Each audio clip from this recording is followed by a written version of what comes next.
Hey everybody, welcome to my last video of 2024. We're not going to the park today, obviously. I would have started the video with a stinger, right? No, today instead, what I'd like to do is share a few pieces of artwork that I acquired several years ago. These pieces were done by an artist that I really admire and respect, and someone who's been a great inspiration to a lot of my creative endeavors over the years and currently and in the future. And I am talking, of course, about George McGinnis. I've known the McGinnises literally my entire life, as evidenced by this photo right here. See, there I am, and there's George. And if you've been watching the channel for any length of time, you may have watched an episode a while back called A Berry Blasted Return to Knott's Rides, where I was joined at Knott's Berry Farm by George's son, Reed. So the first piece of artwork that I'd like to share with you is a fairly basic piece, but very elegant at the same time, and very well done. And that's this chisel, an artist's tool, a artisan's tool. There's some things I really like about this. One is George's use of light and shadow, in addition to just the real sleek, sharp lines everywhere, the shine on the blade and on the wooden handle here. But in addition to the overall light and shadow here, he's also added it to the wood grain, gives it a little extra realism. Now, one thing about artists, myself included, we will use whatever surface is available to create artwork. Now this piece was created on a piece of artist board, artist illustration board. I think this piece was probably produced back in the 60s, as is the other pieces that I'm going to show you. And I believe they were produced by George during his time at the Art Center College of Design in Glendale, or Los Angeles. And incidentally, George's senior project at that institution was what caught Walt Disney's eye and got George a job at Disney, where he went on to create a whole myriad of things which have put smiles on very many people's faces. He did design work on the Black Hole. He converted the Nautilus submarine from the 20,000 Leagues movie into one that they could use in the park. Designed ride vehicles for Space Mountain, Thunder Mountain, and of course, can't forget Horizons in Florida.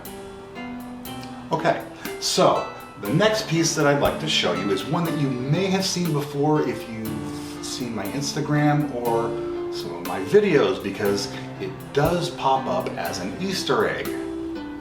And that one is this piece right here, done on, I'm not sure what kind of board this is. It's some kind of black paper, almost construction paper-like, but not quite. And it's masking taped onto this frame. And this is a radio design that George did. Very, modern Art Deco, 1950s kind of look. And like I said, you may have seen this in some of my videos because I have done a 3D model of it, and it does appear in the Legend of Dank Manor as an Easter egg in the background. I'm not sure what medium this was done in. I think the other one was done in pastels, but I'm not positive on that. This one has kind of a similar look to it. And one thing to know about George, if you've ever been to Disney's California Adventure and gone into the Animation Academy to learn to draw a Disney character, one of the first things they'll tell you is that the pencils don't have erasers because Disney artists don't use them. They like you to sketch out your design and pick the best lines.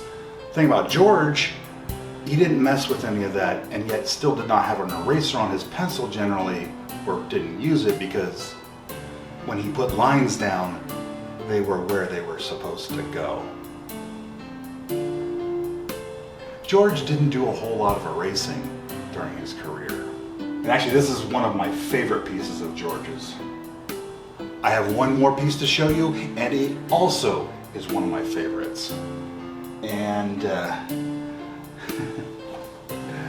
I believe this was done on a piece of artboard, but as you can see on the back, it's brushed with, I'm not sure what. There's a pencil line going through the center. But when I say that George didn't erase his lines and he put them where they were supposed to go,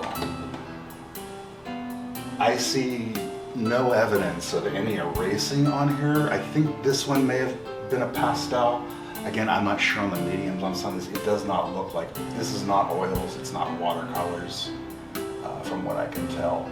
Now, I acquired all of these pieces several years ago when I went to George's memorial service up in Glendale. After the service, I went over to the McGinnis' house, a place I had been many times growing up visiting. And in the dining room, there was a bunch of George's artwork, and I was allowed to take a few pieces. I believe it was either Reed or Scott, one of George's twin sons, suggested that I take this one when they saw me looking at it. Yeah, that was a good suggestion. It's an incredible piece of artwork done by an incredible artist. I mean, just look at the detail on the bumper, all the shine, and even down to the hubcaps, there's little details if you look in close. I'd say Walt Disney made the right decision hiring George. And with that, we're going to wrap up the video. Thank you so much for joining me today and taking a little look at some of George's artwork. Until next time, see you later.